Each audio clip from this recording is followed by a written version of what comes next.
Hey guys, in this video I'm gonna let you know how to move WhatsApp group to Telegram. It's simple. First of all, you just log in your account into the Telegram app. Then simply open your group you want to move, press on that, and again press on that option. Simply press on that option. Again, you just press on invite links and just copy the link and go in the WhatsApp group where you want to move your group.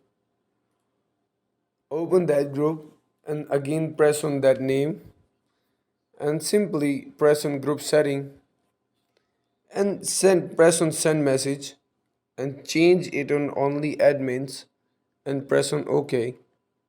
Alright, then go back and simply press on that, write that hi guys, Telegram, open that link to join. Long press on that and paste your link